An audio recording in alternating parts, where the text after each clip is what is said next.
Hey everybody, it's Peter from the Kia Hyundai channel. This is the third video on our very first day with the Hyundai Ioniq 5. So we did a video about why this vehicle is a game changer. We did a 45-minute or so live video taking your questions and going through the overall view of this vehicle, what it's all about, showing you the details. What we didn't get to is some of the technology. So what I mean by technology is we're gonna look at the screens in this car and go through some of those features on this preferred long-range rear-wheel drive model, just to give you a sense of what's going on. And there's gonna be a few things that maybe I'm not so sure about in this video, and we're gonna do a kind of a one-take video. So let's go through the technology in this car, and as we find things that maybe we're not so sure about, or maybe you wanna know more about, just let me know in the comments things that you wanna know, and we'll do better videos in detail of those individual features. So let's get going right now.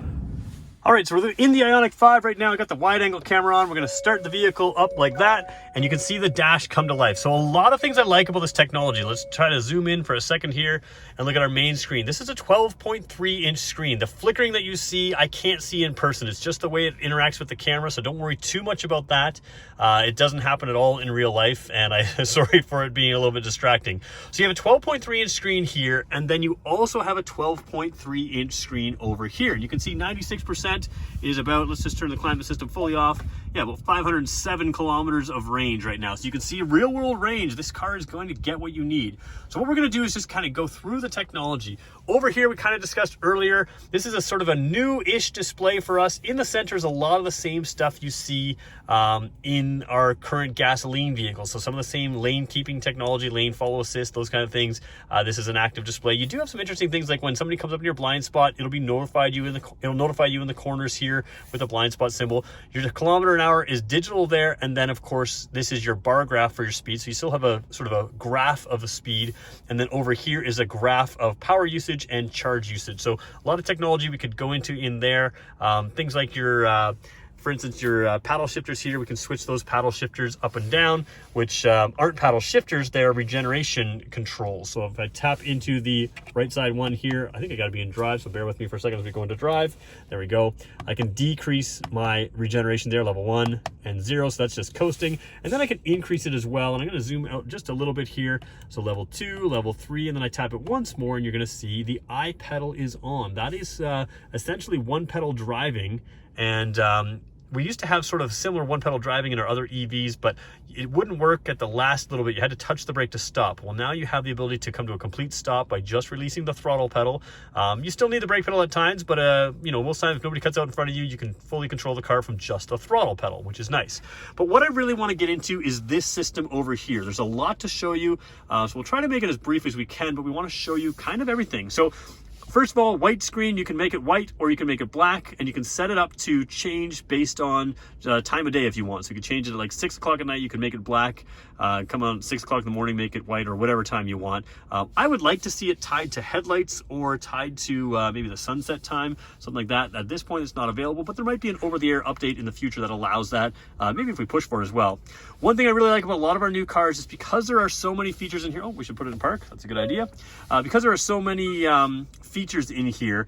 You've got driver 1, driver 2, and guest. Think about sharing your car just the same way as you share a cell phone. You can customize all kinds of things in here, including things like climate, including things like what's going on. Actually, we should go back to guest here, just because it's going to save us some time right there. So, but if you're sharing a cell phone with someone, it would get confusing, and you can set up some of these settings that we're going to show you, and they will be customized for just you as a driver, and it just makes a lot of sense. So everything from the organization of these apps here, you could set them up the way you want them, to radio presets and that kind of thing. So if you turn on the radio here, you can set up just your radio presets, AM, FM, and Sirius satellite radio. And of course you can go full screen or not. So a lot of these things can be set up to those user menus. And I do recommend, if you share this car, that you maybe use some of those, especially if you're going to start changing some of the settings we're going to go into now. And we're just going to look specifically at some of the setup features in here. Actually, before we do that, let's just quickly show you the EV menus here. I may miss some things in here. There's some things I still need to learn here. You can see charging station. We've got one really close by, but you can tap the car here and get into some of the fast charging stuff. So it would take on an 800-volt charger still 9 minutes to charge, because remember, filling a battery is kind of like pouring a glass of milk. When you fill the last little bit, you got to really slow down. But the 10% to 80% can go very, very fast. This car is about 6.5 hours or so on a regular level 2 charger. It can be as little as 18 minutes, or just a hair under 18 minutes, to go that 10% to 80% on the fastest of fast charging, which is crazy. And you have some gauges here which you can set up. And let's just say on the AC charger, we only want to charge it to 80%. We can just drag that down and do that. Some people do that for battery longevity. You can just charge to 80%, and then you only charge above 80% if you need the full range. So that's an option to do here. And you can see real world range, 539 kilometers is what it's capable of doing in ideal conditions. So real world range is absolutely in this car. Let's go to the setup here. We'll go just to the general for a second, because I do want to show you that you can do over-the-air updates on this car with BlueLink. Now, BlueLink isn't actually expired on this car. It's just never been set up. So BlueLink is your cell phone app. Once you set that up, you can do over-the-air updates. And we're going to try to find out on this channel here if we can do over-the-air updates if we don't have a BlueLink subscription, because BlueLink is free right now, but it will cost in the future, and we'll have to figure out how that works and what goes on. So the vehicle settings here, this is just one piece of the tech puzzle here. A lot of this stuff is similar to our gasoline vehicles, so we just want to go through some of the things you can do. Driver assistance, driving convenience. Now, this one does not have highway driving assist 2. It has highway driving assist. So highway driving assist 2 is going to have some lane change capabilities. It's going to have a lot more. We're going to do a separate video on highway driving assist 2, and I'm going to update a vehicle on update a video on highway driving assist. So feel free to subscribe if you want to know what that is. But this is basically the sort of traditional stuff. Assist driving on a highway according to set speed. So the big thing is between your lane keeping assist and your lane follow assist, which again, that gray steering wheel and that gray car between the lines there, what that does is it helps with your auto steering. Essentially, it's advanced driver assistance system. It can steer itself to keep it centered in the lane. It can use the smart cruise control to keep the distance between you and the vehicle in front of you. And it also has a sort of machine learning. So it learns the type of driver you are. If you are a closer follower, it'll default your smart cruise control to be closer following. If you're a further driver, it can use some of that machine learning capabilities in the highway drive assist 2. I don't think that's in the highway drive assist 1. So speed limit assist is a nice feature that I really like. I use this on my vehicle all the time. It happens to be a gas vehicle, but speed limit assist allows you to have a speed limit sign that displays in this dash over here. So it shows you the speed limit sign, and it's taking that speed limit sign from your navigation system as well as through camera systems that see the speed limit signs. And then if you set the cruise control, for instance, this is one feature of it, but if you set the cruise control, it gives you the option to just tap that cruise control up, and it'll show you, it's very easy to follow the prompts in the screen. We'll have to do a better video of it in the future, but it gives you the option of tapping that up to or down to set the speed limit or the speed at the speed limit. Now, those of you who drive in Canada, if you're anything like me, I'm potentially, theoretically, may drive at 10 kilometers over the limit, or 5.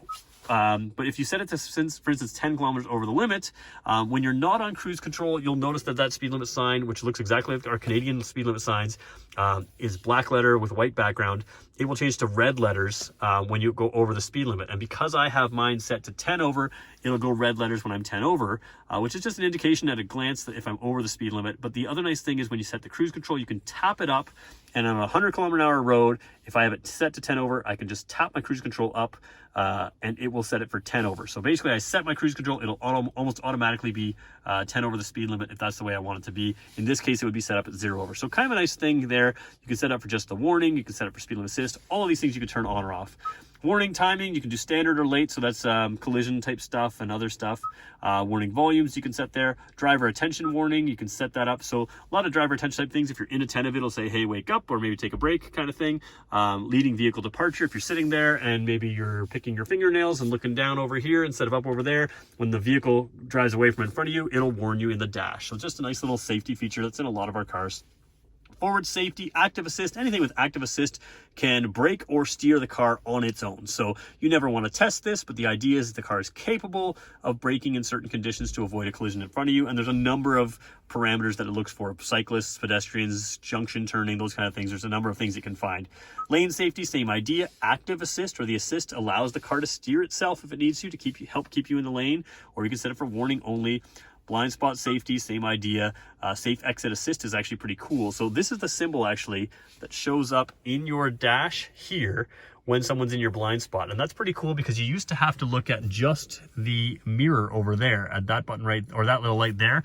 Now you'll be able to see in here, this little thing in the center of your dash will look exactly like that, and you will have that warning symbol just to know that someone is in there. So active assist, again, can actually sort of nudge the vehicle away. The really big advantage there is, imagine you're here and you want to go to this lane, and someone's here and they want to come in this lane. When you signal, it's not going to beep and warn you, but as you start coming in and signaling and this person starts coming in, it can warn you and actively steer you away if you have the active assist, just nudge you back away. So you can steer past if you wanted to, but that's kind of a cool feature there.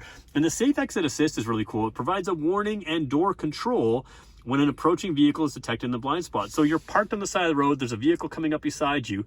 It will actually, with the assist, so there's safe exit warning and safe exit assist. When it's safe exit assist, it can actually prevent that rear door from opening, for instance, into traffic. So very good safety feature there that I quite like. And there's some parking safety as well, rear cross traffic safety alert. So again, just warns you of the traffic coming over. And I believe this is an active braking system as well. So camera settings as well. We can rear view guidance. You can put those parking guidelines on, which we can probably just show you right now. Go to reverse, and there's those parking guidelines. If I turn the wheel, they give you a bit of a guideline there. So that's pretty basic stuff. So kind of some nice things in there. Let's just put the car in park again, and we'll come back. And so that's kind of one of the things I want to show you. Some of the other things I should show you, drive modes. You can set those up with some extra braking. Brake mode. I'm hitting the wrong button here. Where was I? Sorry about that, guys. I'm looking through this camera that you're looking through, and I'm hitting the wrong buttons there. So we'll come back to that with the drive mode here, the brake mode. All right, so you can do normal or sport. So again, those customized things, and also the climate control in an eco mode. I find that the climate control in my personal EV works perfectly fine in the eco mode, and that does more than what I need, so that's fine. Eco vehicle stuff, smart regeneration, you can set that all up. Charging connector, so you can lock it while charging. Voice prompts, when you charge this car and you plug it in, it tells you vehicle charging, vehicle uncharging. So you can do high, medium, or low volume, or just turn it off altogether, which is pretty cool. It's kind of cool when your car talks to you, but maybe you don't want that. Cluster, so there's illumination here. You can change the brightness and blue light filter, all kinds of stuff. Select the theme of it in here. You can link it to the drive modes, which is what we have now. So as we switch through the drive modes, you can change the look of the dash in here, just like that. So it's kind of a cool system, does kind of the same thing in each one, but I quite like it in there. Content selection, you can change some of the stuff that's in there. And there's a welcome sound. There is a setting in here that I was looking for earlier and I couldn't find it. Let's just set some of these things. Climate functions are cool. You can recirculate the air, automatic ventilation, defrost and defog. You can set it to auto defrost, auto defog. Even things like when you turn on your windshield wiper washers and it shoots that alcohol smell, you can set it up to keep the interior air circulating instead when you activate your windshield wipers with the alcohol smell in the washer fluid, so you don't have to smell that in here. It's kind of cool. Lights, there's all kinds of things you can do. A few things in there. High beam assist is on here, so that's the automatic high beams that turn on and off automatically. Some door settings here, you can set that up. Convenient setting, rear occupant alert. So again, if you leave the car, it can warn you that, hey, maybe you left a passenger in the rear. So that's just good for new parents or people, maybe grandparents taking babies around, not used to that. Coming back through here, there was a screen theme layout. So this is what I was trying to find earlier on the live video. You can set it up in white, or you can set it up in black. Once you set it to black, everything changes like this. And I kind of like this. It doesn't maybe go with the white sort of surrounds there, but I kind of personally prefer the black. And this is where I feel like they have a missed opportunity. You can schedule it here, but if you schedule it, say between 5 p.m. and 8 p.m., I mean, where we live in sort of everywhere, I guess, the time change is different. So sometimes it gets dark earlier in the winter and it gets dark later in the summer. I'd like to see it tied to sunset schedules or something like that, or when I turn the headlights on. I think that'd be an extra option, which again, because it can receive over-the-air updates, to me, that seems like something that you could maybe set up. It knows by GPS when sunset is, so you could do that. So I just think that's kind of a cool thing. Screensavers, you can set up with analog clock, digital clock, it's kind of the same thing. It's split screen. You can have some of your extra information in here. So what this really means is some of these things that we've chosen to have in here, if we just go back, actually just go to a home screen, let's just go to a map screen here. So the map screen, we have the split screen. You have all kinds of information in here. So this is your EV information right now, but we can cycle through various things here. and you can decide what you want in here. If you don't need your calendar up here, you can keep that away and just put other things in. So a lot of information you can do here. Overall, just some basics in there. Is there anything else I need to show you? I don't know. One little thing, you can turn on your seat warmers and those kind of things from here. So I like to call them rump roasters. It'd be cool if you could retitle it, but you won't. But there you go. You got 3 levels of heat, 2, 1, and off. You can just tap it off as well. Seat heater is there as well. So there's some of those climate settings that we talked about. The activate upon washer fluid, recirculation mode plus, auto dehumidify, smart ventilation. Some different things there we can go through in detail later. So that's just kind of a quick brief to some of the technology that you would go through in this car. All of it is very easy to use. There's just a lot of it there, and we want to make sure we help you make sense of it. So there's a lot more to learn about this car, and we're gonna have a whole bunch of videos in detail. So something like the Highway Drive Assist and the Highway Drive Assist 2, we're gonna do videos on just those features. We're gonna do videos on a lot of individual features. If you're interested in this car and you wanna know more, we wanna tell you more. We wanna be your dealer to help you. If you are in anywhere in Ontario, Brantford Hyundai, Owen Sound Hyundai, they can sell you this car. They can book test drives on it, and I wanna be the channel that tells you everything about it. So those 2 dealers, of course, support this channel. So do me a favor, subscribe to the channel if you're interested in this vehicle, and we'll keep you updated. And if you have comments or questions, let me know. Feel free to leave a like. That would really help us out. And subscribe to this channel if you want to know more, because we're going to do a whole lot more videos than anybody else. Thanks everybody for watching. We'll catch you in the next one.